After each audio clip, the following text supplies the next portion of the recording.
So, yeah, I might have to stick with analysis content. Welcome everyone to Narrative Analysis, where I take multiple series, specifically Shonen, where I analyze different arcs and break down the symbolism and similarities of which I can find. You'll be seeing more and more of Soul Eater, as I am deeply enjoying this series. Now, as of this recording, I have already read through it, but good God, you will not be disappointed. What you possibly saw in the last video should have prepared you for the amount of things that you will see in this video. There will be unsuspected twists, incredible fights, and polarizing art throughout this analysis video, and I hope you enjoy the analysis of Soul Eater. I probably read this chapter a little too fast, and that's because I already read it. It was supposed to appear in the last video, but as it had nothing to do with the last arc and a lot to do with this arc, I thought I should include it. For some reason, there are just a lot of chapters in here that basically make a break between arcs, and they're listed in the arc that they had no right being in. So yeah, I do apologize in advance. We open to a gathering of witches, with Medusa among them. As she leaves, a rat witch named Mizune and a frog witch named Erica stop her, noting that Medusa had taken something. As of now, it is unknown. As they speak back to Medusa, she holds them by their mouth, before leaving immediately afterwards. Back at the DWMA, Blackstar is given a jug of water. The jug itself has no spiritual properties, however, the water inside does. It's explained that it sucks the soul wavelengths from the person who interacts with it. This will help him train to use the uncanny sword mode that Tsubaki has. And when Maka says that this isn't fair, Stein then tells her that when she finds out how to get stronger, she should come to him. Out in the town, Medusa runs into the two witches, who have decided to kill her. They declare that since she can only use magic when not protecting her soul, she'll get killed by anyone who senses her. However, as the attack goes on, she doesn't cancel out her soul protect, and she kills Mizune from the inside. Do you remember earlier when she grabbed both of them by the mouths? This is what she was doing. They were predisposed and can be controlled with simple commands. Maka and Stein then arrive, again not realizing that the one they're looking for is right in front of them. And soon after, Maka realizes how she can get stronger, by facing her fears. Soon after they leave, Medusa finds Erica and makes a demand of her. Go free prisoner 13, the man with the demon eye. Erica frees the demon-eyed man, who is really an enjoyable character. He's not just comedic, but he's also powerful, but they get surrounded. After being told to resist, he simply doesn't comply, and he proceeds to get impaled through the skull multiple times. However, they cannot kill him. Even with a blast, he still stands up, unfazed. This is because he is immortal. At the DWMA, even knowing that she has a chance of never being able to match wavelengths with Soul again, she still wants to go through with this training that Stein offered her. She wants to avenge Soul for the injury he faced against Crona. It's because of this that we know that she still holds herself responsible for what happened to Soul, even disregarding his feelings on the matter, simply showing her determination for getting this revenge. Their training is to tell each other their faults, but it is far more complicated than first thought. There are candles in the room that rile up one's emotions, so even the most innocent comment can end the relationship between these two. But once they get over that, they will become stronger together. However, their bond is failing, and is becoming strained, and it seems that this voice in Soul's head is telling him to break the rules to become stronger, essentially saying that he should become a kishin if he wants power. And even in London, Soul and Maka continue to argue, when Maka senses the soul of a man near them on the London Bridge. The demon-eyed man, or Free, is behind them, with the soul of a witch, a human, and something else. Now Blackstar stares him down and orders Tsubaki to enter the uncanny sword mode. He charges at the demon-eyed man with this new soul resonance and a new technique, Shadow Star. And with it, he stops an attack from the demon-eyed man with just his shadow. And with nowhere left to run, Blackstar fails. Now Soul enters the mix, and stabs Free through the chest, but it heals. Realizing that they're in danger, Maka yells for Soul to run. When they notice his healing factor, his only reply is that he is in the Immortal Clan, before showing them his true form, the legendary Wolfman. I'm not gonna lie about this. This form is really underwhelming, and yes, I understand. This was a much smaller series, but come on. Especially when you have art like this in the series. Something that most people don't consider when it comes to a good series is style. And that applies to any kind of series. If you look at Berserk, notice how it's mostly just black and gray. This gives us an insight to how dark the world is. Or even look at My Hero Academia. How My Hero Academia is a very bright world. And when it needs to change settings, it will change into a rather darker one with very bland and dark colors. That is what I'm trying to get at. When you have a series series, style matters a lot. And while I'm not saying that this is a very big deal, I think it would be much better if they applied the urgency and everything that is happening in this situation to the design of the legendary Wolfman. Because right now, as it is, he looks like a gag manga character. Maka and Soul enter. However, Maka cannot use Soul due to the heat he emanates. Tsubaki from the sidelines realize what's happening. Their wavelengths no longer match up. Perhaps this is what sends Soul over the edge. As stated earlier, some become kishin to overcome their fears. And Soul's fear is unfolding in front of us, in the form of Maka no longer being compatible. Though this doesn't seem to be the effect of the candle. More or less, it's the effect of the black blood inside of him, as stated by Medusa. It becomes more apparent that Medusa was mentioning experiment with Soul in mind rather than free. And now, as she can't use Soul, Tsubaki says that Maka can use her as a weapon. Now, if you've been following up to this point, the way the weapons of the Meisters work is if the Soul wavelengths match up. And this was directly stated and shown on multiple instances. Even directly before this, Maka got burned when she tried to use Soul because their wavelengths do not match up. It does somewhat take me out of the series, but I'm sure there will be an explanation. If not, we can just assume that they're somewhat made for each other. Hey, that's a child! Get your head out of the gutter. It is shown rather quickly that Maka and Tsubaki don't really work well together. As she stated, she's not a Shadow Weapon Meister, but that's not the biggest thing we have to worry about. Free goes on a rant about the world of humans, stating that he will not go back to his life behind bars. And now, Maka and Soul attempt to fight this beast, but they can't, due to how strained their teamwork is. Soul is telling Maka to stop, while Maka starts ripping into Soul about him wanting to run. Tsubaki yells at them to give it a rest. She tells them they should listen to the other before making up their own mind. And when she's told that's what Black Star did, she simply responds with that's how their teamwork works. And to me, that's what makes part of the series. How well each character works off each other. It was always putting their own lives on the line to save the other. It seems like this little speech from Tsubaki made them both realize. Maka seems to understand that they need to get stronger together. She seems to be putting her own hands on the line to stop this beast. And Soul as well realizes this, but he goes a different route. Notice how this is framed. Whereas Maka says she wants to get stronger with Soul, he says, who says I won't get any stronger? He seems to be flying into this trap that Medusa has set for him. He accepts the ogre's request for power, and so they go for it. Suddenly, an immense power pours from Soul's body, one that seems to shock even Maka and Free. Maka states how it feels like Soul is swallowing her. It appears that this is what Medusa wanted to happen. Soul using this power the ogre was offering. She says that this will break the mind of the Meister, and from what it looks like, the weapon as well. With one swift slash, the beast is stunned, but Maka throws Soul and tackles Free.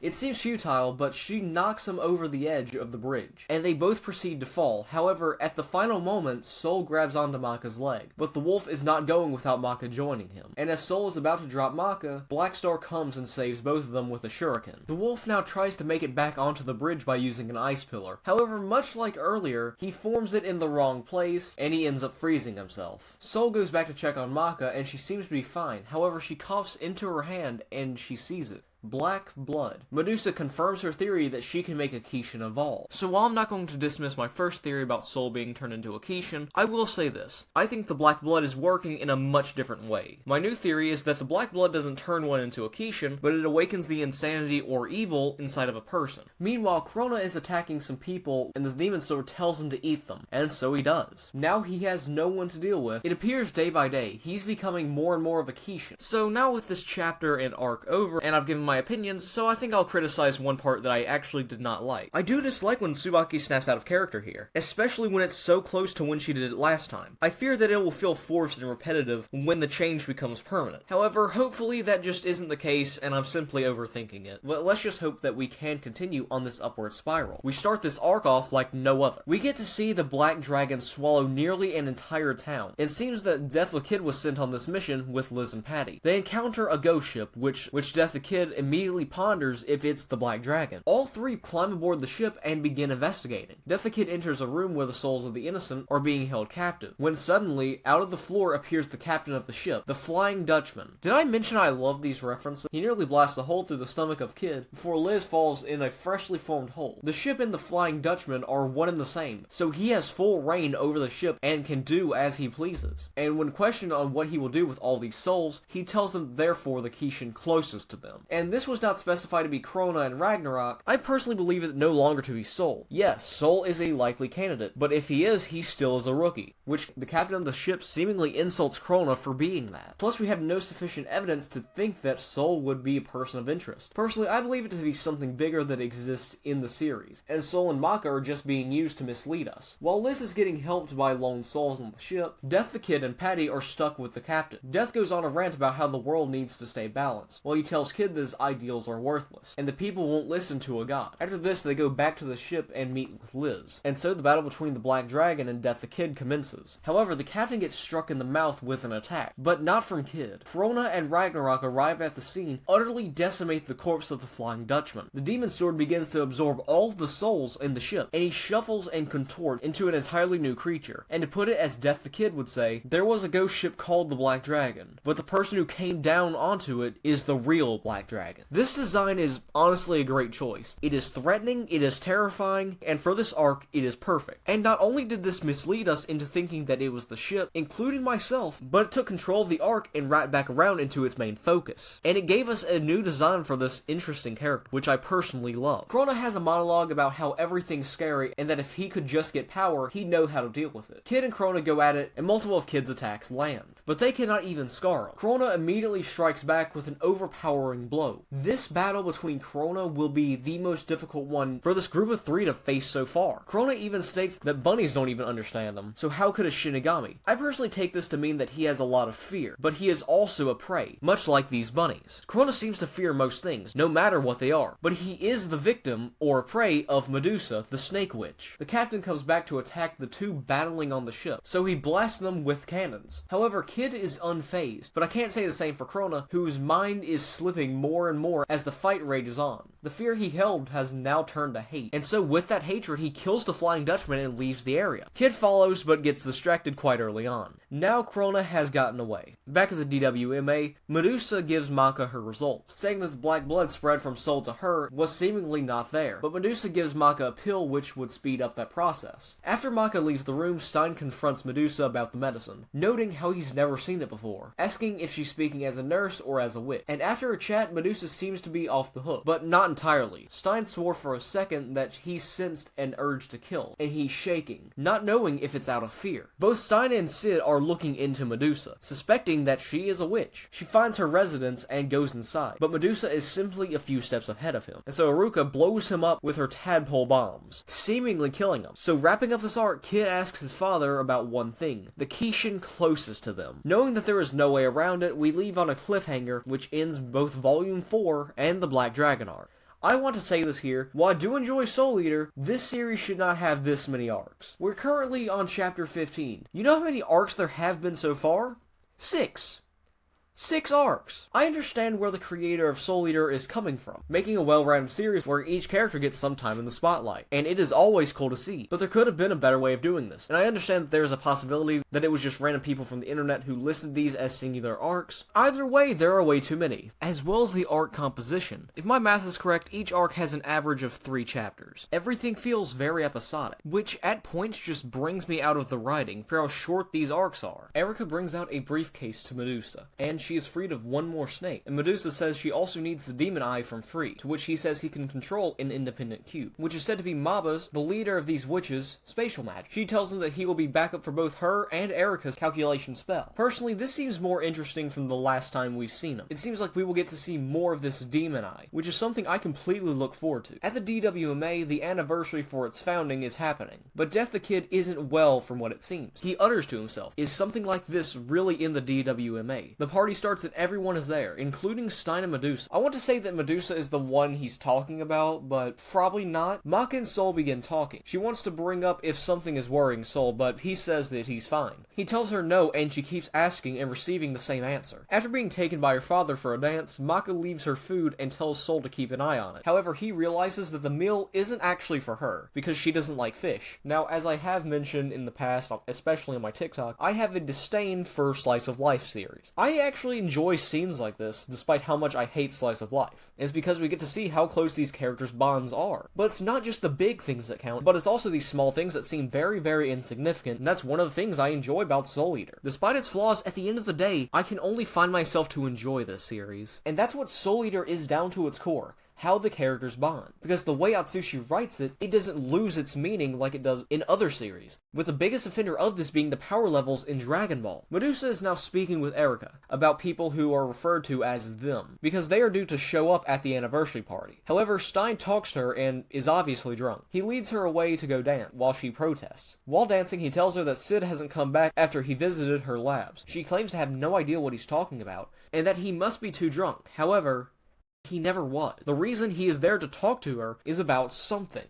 The kishin that rests under the DWMA. In fact, this is said to be the first kishin to exist, which she is trying to resurrect. This is what she was using the black blood for. Not to turn Soul into a kishin, but to resurrect the first kishin. Her explanation is that the world needs to change, and as a scientist, Stein should understand that. She is trying to appeal to his scientist mind, and get a free pass here. Suddenly, Sid shows up, and tells all to run, but it's too late. Medusa leaves and tells Free to set the trap. This was her plan the entire time. To get the Shinigami and the entire school into one room, to kill them all off so there is no one who can stop her from resurrecting the first kishin. But Sid says he needs to at least get them out of here, referring to the main seven. Free fires his cube while Medusa and Erika fire off their calculation spell. Sid is able to get the main seven out of the building so they can protect the school. Now everyone is locked in, and this will last for at least 1 hour. Medusa asks where Crona is, and he shows up, stating that he has brought them. The Mizune family. Erika feels remorse because she had to lie about Mizune that had died. I don't want to say that she is moving towards the good side just yet, but this is a telling sign. Medusa and Erika trail underground while the Meisters and weapons try to think of a reason for what's happening. Stein tells them that Medusa snuck into the school as a nurse and is attempting to resurrect the first kishin, the beginning of all this madness. It is also revealed that Shinigami cannot leave Death City because if he does so, the seal on the first kishin would dissipate, and as everyone who is still with Shinigami begins to lose it about how they were used to peace, Shinigami tells them that they should be used to peace, and that they shouldn't destroy it. Stein leads them to the area the enemies are targeting. He tells them that their opponents are strong, and if they are not prepared, they will die. And if they wish to turn back, they can do so. However, no one is turning back. And we receive this amazing 2-page spread of all the characters facing down both death and fear. Notice the positioning. How Tsubaki and Black Star are next to each other, how Liz, Kid, and Patty are next to each other, but Soul and Maka are weirdly on the opposite sides of the pages, showing that while their relationship is not the same as it was before, they are both willing to face down these creatures, no matter what happens. And while both obviously have different reasonings, back above the ground the students are complaining about being stuck in place. Shinigami begins a conversation with Sid, telling him that he did his best in the situation that he was put in. Sid tells him that she was using Soul Protect, and a kid perks up and asks Shinigami if there's a technique that can cancel out one's Soul Protect. Shinigami tells him that there hasn't been a technique yet found to cancel out one's soul protection, while Sid tells him that becoming a kishin would be the only option. So Shinigami decides to tell them of the first kishin,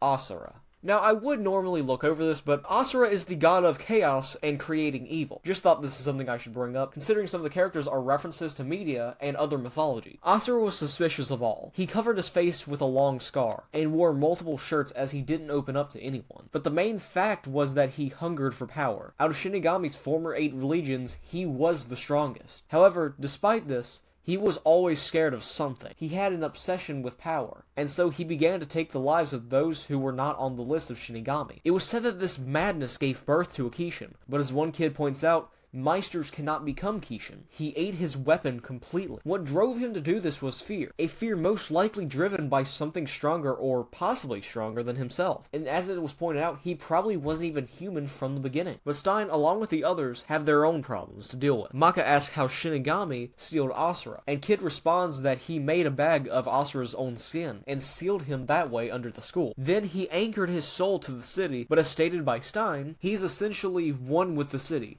and he cannot stop the resurrection of the first kishin. And if they cannot stop the resurrection of the first kishin, the effects would be bigger than imaginable. Everyone is running through the tunnels to find Medusa, and they run into Alburn, and Stein warns them all that they are not to return to their human forms during this battle, because there is a chance that they will be killed in one singular strike. And so they walk forward, and Stein tells them that Medusa would most likely avoid melee combat. However, Medusa reveals herself from the shadows and is prepared to attack. They conceive a plan to defeat Medusa and stop the black blood from entering the first kishin. Stein holds off Medusa, Blackstar attacks Crona, and Death along with Maka defeat Erica and Free. He then tells them one more thing before fighting. Above all else, survive. This scene may just be there for comedic effect in such a tough time, but I believe it's used to tell them to focus on themselves and each other. That you do not have to necessarily focus on killing your opponent. Just above all else, survive. And so Medusa attacks them with Vector Arrow, and it seems to be more powerful this time. All three try to run past Medusa during this period. Kid manages to slide by on his board quite quickly, while telling Maka and Blackstar that he's counting on them. Blackstar also manages to break through by cutting through the arrows with Tsubaki, who is in the Uncanny Sword mode. Now all arrows are focused on Maka. She can't go around or above, so she decides to go straight through the middle. However, she is scared of these arrows, due to the fact that they may hit her. So she cuts off her field of vision to where she will run through and get to the other side. She gets struck and Soul imagines the worst situation possible,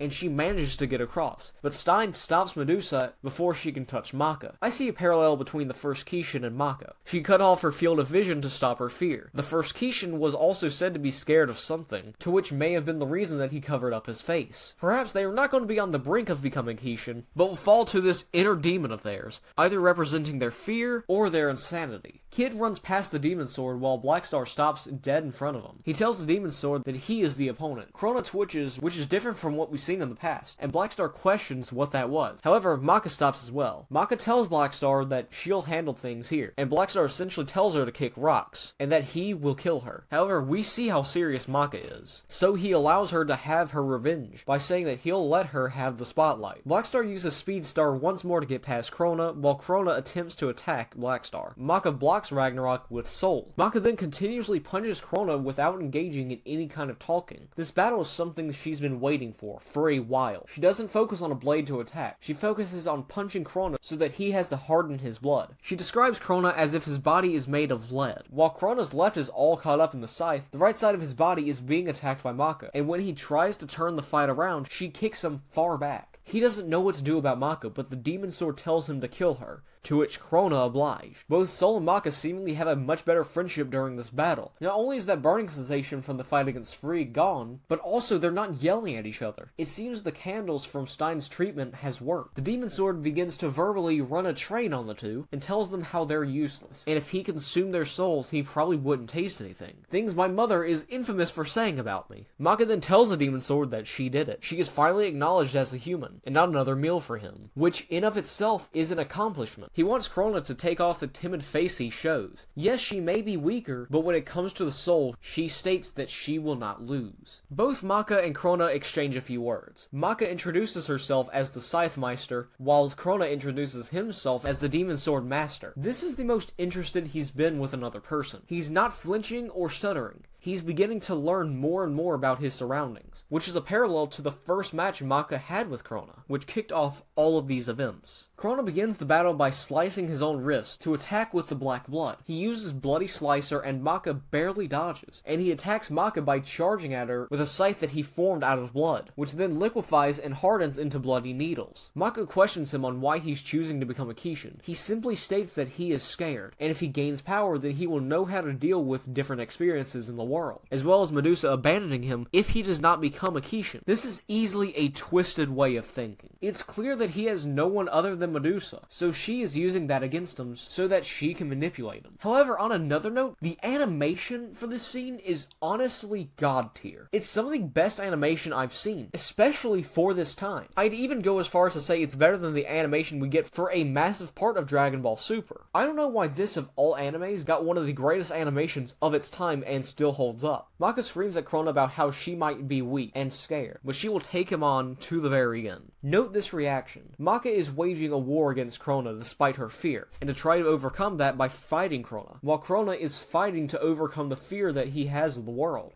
Albern ponders what that sound was, and Stein tells him that Maka disobeyed his orders, and is fighting the demon sword. Medusa tells Albern that his daughter will die, while Albern tells her that his daughter isn't that weak. Albern tells her essentially why he's fighting. If the first Kishin gets resurrected, then he'll never be able to show his face to any other Death Scythe again, as well as how he wanted to take the white coat off, but she took it off herself, while Stein jokingly states that he danced with her. Clearly, Stein isn't taking this battle too seriously right now. Both parties then raise the power of their souls immediately, and she tells him that she wants to dance with him one more time, but he tells her that that wouldn't be possible, especially with her feet like that. She had been sewn to the ground. Stein explains that when he hit her with his soul menace, some of her soul wavelengths were left inside of her like a static shock, so he manipulated it to create sutures to sew her to the ground. Albert states that the weapon not only amplifies the Meister's wavelengths, but also how precise the Meister's control can be. Stein then attacks her with another soul menace, and then another, and finally one more, but Medusa counters him with an arrow. He is thrown backwards due to this arrow. Medusa uses it on herself as well and launches towards Stein. In an instant, she gets behind him and kicks him in the back. He's sent flying in another direction, but he sutures himself to the ground. Medusa launches yet another attack at him, and so he jumps out of the way at exactly the right time. And he tries to attack once more, but she counters with a vector storm, hitting him multiple times over again. Stein points out how she was lying when she said that she was a close-range witch, but a lot of the actions contradict this. But she states that she did all this because she is a researcher, and that she's doing this for evolution. Stein states what he believes. He believes that Medusa abducted this child, the demon sword, and when he showed no signs of becoming a Kishin, she decided to take a risk and resurrect the first Kishin. However, she states that her research is completely on the black blood, and that it has been completed. And as for the child,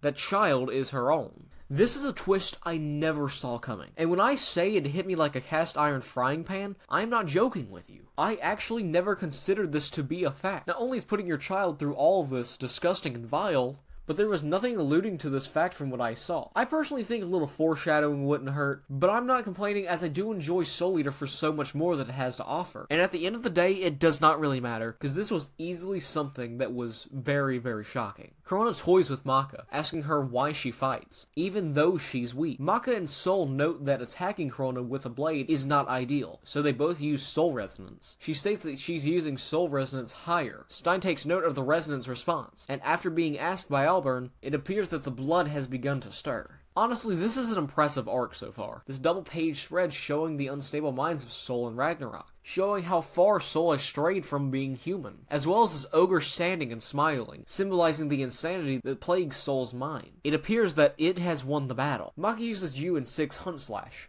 and lands both strikes, but even with that much power, Crona remains unfazed by this barrage. As Soul says, Ragnarok is assisting Crona in his attacks and defenses. Crona returns the favor with Gamma Screech, and tells Maka that he will slice her into pieces. The ogre is back and tells Soul to surrender himself. Soul tells him to shut up, but perhaps the ogre has gotten the better of Soul, because when strength was mentioned, Soul said nothing and looked more determined than ever. Maka felt from Soul, I'm not going to lose to the demon sword here. She also almost got a hold of Crona's wavelength, but it simply can't go on like this. Crona sees that Maka is scared, just like the bunnies back then. Alright, I'll say it here.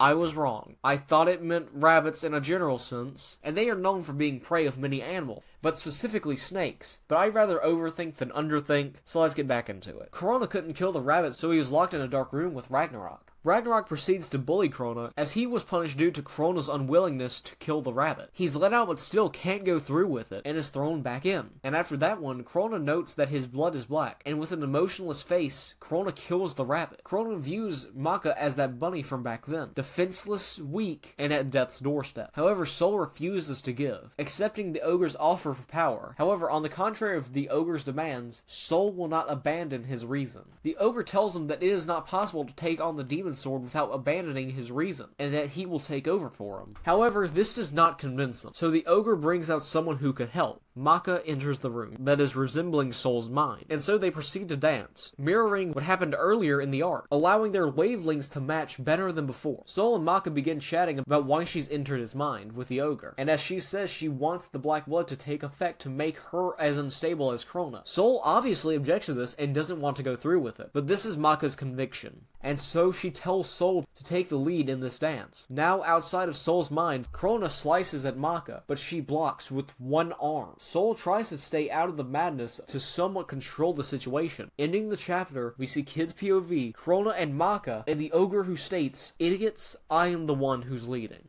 I just want to say this arc has been so great so far. It appears that my hopes of an upward spiral has gone through, and we will most likely get to see better and better things in the future. It appears that we have about 4 chapters left of this arc, so let's get on with it. Death the Kid stands before a barrage of explosive tadpoles. That's a lie, because he's not even standing. He's very off-put by the way the bombs are unified, and so he gives in to the pressure. However, Liz tells Patty to use her authority voice, and gets the job done. Free notices what's happening and goes back with a tadpole to outsmart the kids who are approaching, with seemingly a trap. Maka and Crona are facing off with each other. However, Maka is very different than usual. She's cackling and staggering, which is obviously bothering Crona. Maka strikes and immediately notices the change, noting how she enjoys it. Crona strikes back and the demon's sword is lodged in Maka's head. She grabs the blade and takes it out, before putting the blade to his throat and kicking it. Soul notices how different this fight is from the others, while Maka wants Crona to attack her. Maka then grabs Crona's head and drags it across the blade, slicing open his face completely.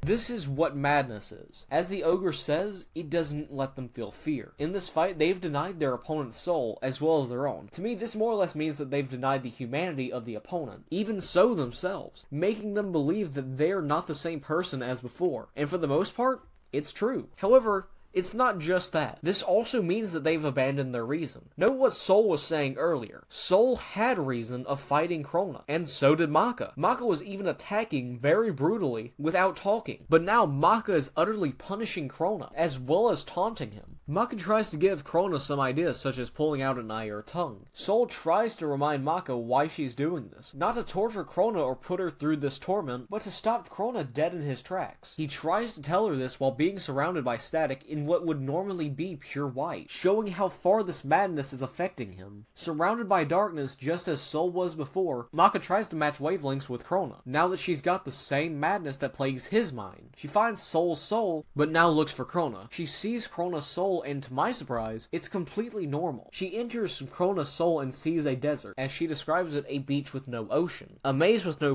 Sorry, I'll stop. And sees Crona's child self. It's seeming that Maka isn't necessarily trying to kill Crona, but save Crona from this torment that he faces from day to day, and she's doing this through the insanity that wanders her mind. Stein questions Medusa on what she plans to do with Crona once her research is done. Medusa says that she ordered it around, and it grew up independently. It is a failure in her eyes. Notice what she's saying. She's not only diminishing Crona, but taking all of the humanity away from Crona, so that she doesn't view him as human. Medusa states that she's fine with them taking Crona, as she has no use for him anymore. This not only seems to anger Stein, but especially Albern, as he is a father, and after he confronts her, she pushes him to the ground. And Stein tells Albern to get off the ground and stop crying like a child, and talks for Albern, saying that if a parent abandons the child, then who will that child trust? And though through tears, he still understands that he must defeat Medusa at the end of the day. Maka from the sky watches Crona as he answers his own questions, and we gradually learn more and more about him. He does this to keep what little strands of sanity he has left. He believes that no one's interested in his problems. When he killed that bunny, he was relieved to have found an opponent that was weaker than him. He's avoiding these questions this being has for him, and so this creature eventually leaves, not before saying he has a common emotion,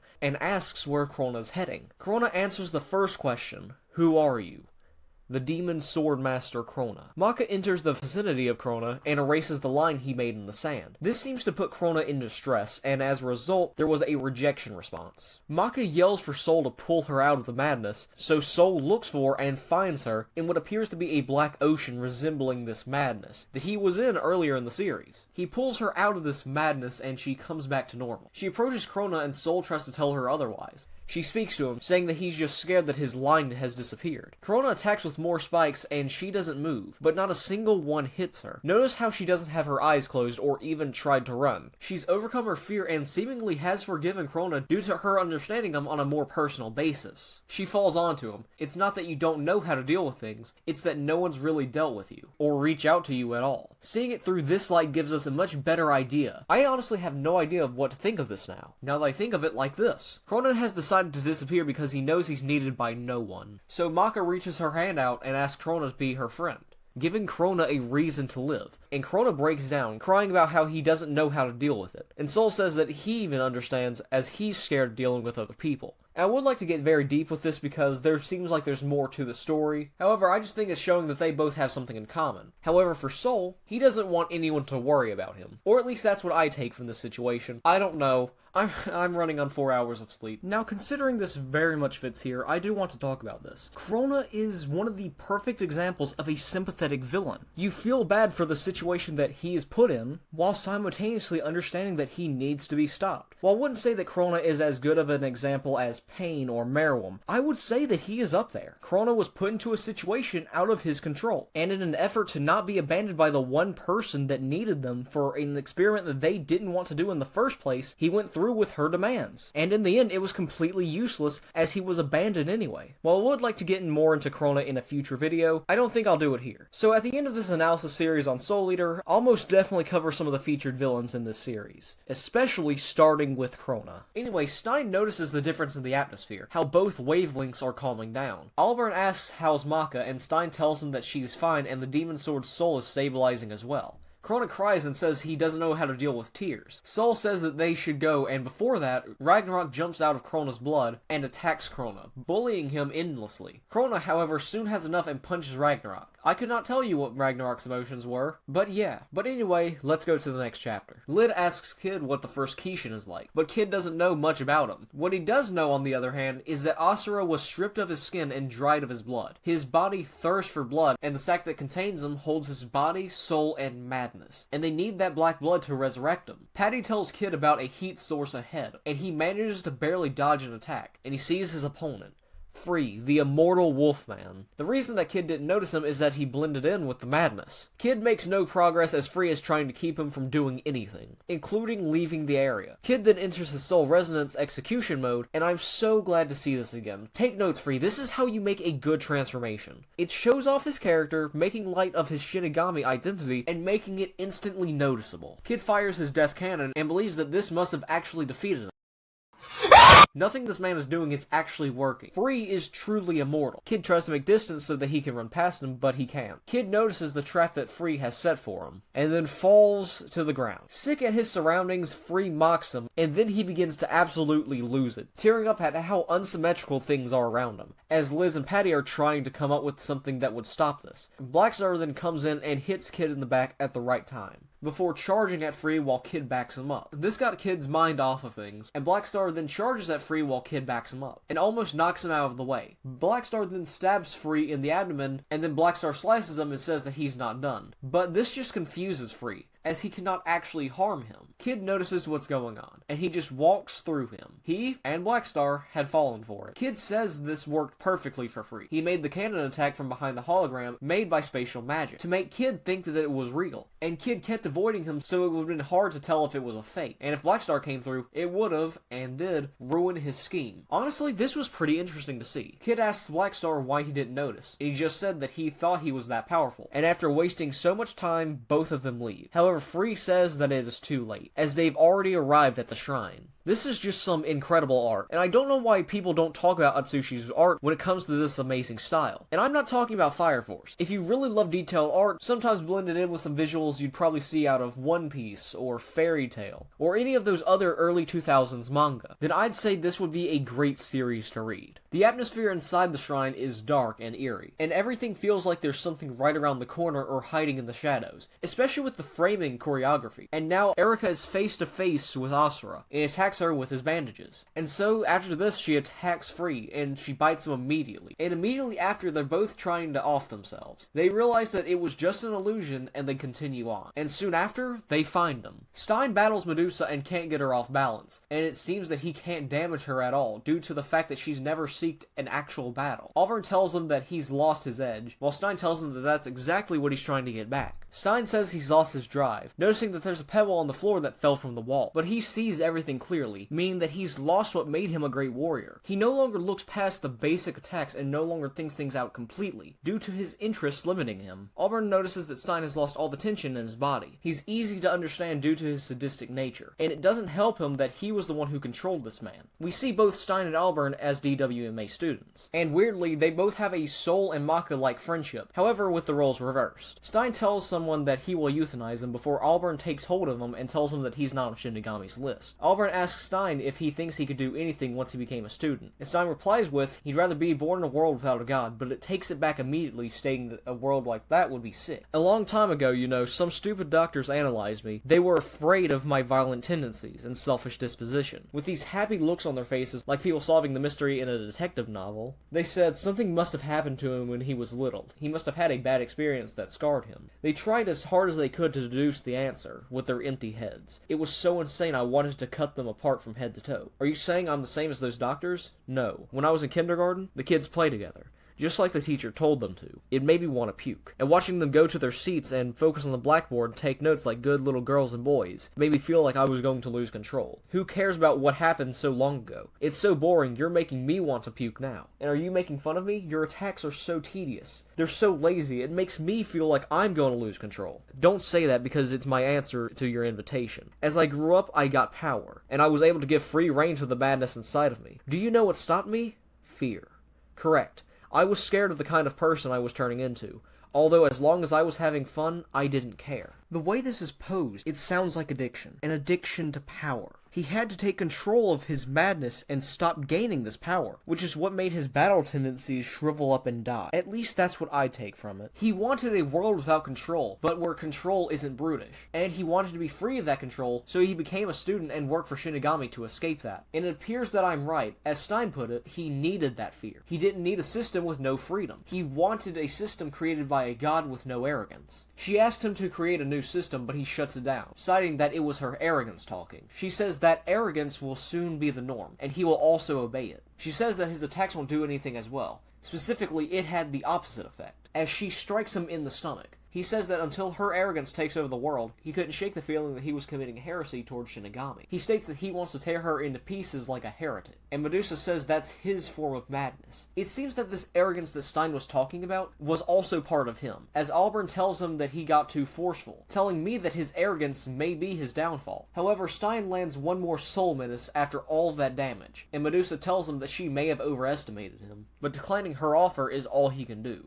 Medusa goes in for the final blow, but her tail snake stops her, as her body freezes in place. He used sutures on her once more, but not by sewing her to the ground, but by stitching every part of her body completely, even down to her nervous system. Medusa ponders why he won't kill her, and says that he's in a hurry, but Auburn states that they can't do anything right now, due to how much they need to focus. She makes her move, and once she does, Stein's life becomes endangered. If he moves, or loses focus, her tail snake will chop his head off. I've got to say, Atsushi really knows how to make a battle intriguing and intense. This battle was something that had me on my toes the entire time. I was barely managing to focus on my analysis, as I was so immersed by this fight. I honestly have to say, this is an amazing battle between these two beasts, and this fight isn't even over yet, so I really look forward to the next time we see these three. Free and Erika arrive at the shrine and begin the process. However, Kid enters and strikes Free, who knocks him back. Kid sees Asura and attacks him, while Free tells Erika to use the black blood, and gets struck by an illusion himself. They both realize what's going on and snap out of it. Kid tries to shoot Erika, but Free is blocking him, and as long as he is focusing on the black blood, Free can't do anything. So Kid tells Blackstar to attack. Blackstar is told to beware of the madness, but his sixth sense is too dull. He jumps around Free and attacks Erika, but she throws a bomb at him, and he tanks it. This, however, results in her losing the syringe as it flies across the room. She sees an illusion and is distracted by it, so Blackstar takes advantage of the situation, but one of Erika's tadpoles hits the syringe towards Erika, who grabs it, and Blackstar, to comedic effect, kills the tadpole. She stabs the syringe into the sack, and Blackstar enters the uncanny sword mode. Blackstar slices and the syringe falls to the ground, sliced clean in half, to Erika's horror. Blackstar, the most unreliable character half the time, has achieved the goal of stopping the resurrection. I guess Kid and Maka kind of helped out, but on a serious note, I cannot stress to you how hyped I was for this moment. They have won. is something that will not be said as of now. Asura has been resurrected. His madness spreads throughout Death City, and it is clear that they have failed. Black Star's sixth sense, while dull, has failed him. He sliced through the statue and not the syringe. Medusa cackles as she has won, and Stein, overcome by anger and a realization that this is his only moment, slices her in half. He defeated her due to her sense of accomplishment. A sad irony to the situation, as he was trying to stop the Kishin, and the Kishin was the reason he won this battle. He states that he feels so refreshed and falls to the ground. Asura begins to rise from his grave, the strongest among those who served the Shinigami. The skin begins to stretch and stick to him, making him look more and more human. End of chapter. This is why Soul Eater is the underrated shonen series. It has amazing art, stellar concepts, and epic battles that you can never get enough of. It even has the charm you love to see in older series such as this one. Anyway, back to the story. Asura's skin is completely attached to him, and his form is complete. I get the feeling that Atsushi used this design to make us fear him more, because this feels straight out of the Uncanny Valley. It looks like it's trying to imitate a human. Asura begins screaming at Erika, and Black Star tries to stop him. He tells Tsubaki to enter the Uncanny Sword mode, and she refuses. He tells her once more, and yet she still refuses, as it will wear away at his soul. Blackstar puts her down and tells her to watch as he strikes Asura from behind. Blackstar can't even handle his own wavelength, let alone the Uncanny Sword, but Asura knocks him back with one strike. Asura contorts and stretches his skin until he resembles what was seen in his origins. Maka grabs onto one of the scars made of his skin, and is lifted out of the area. We get a great view of it as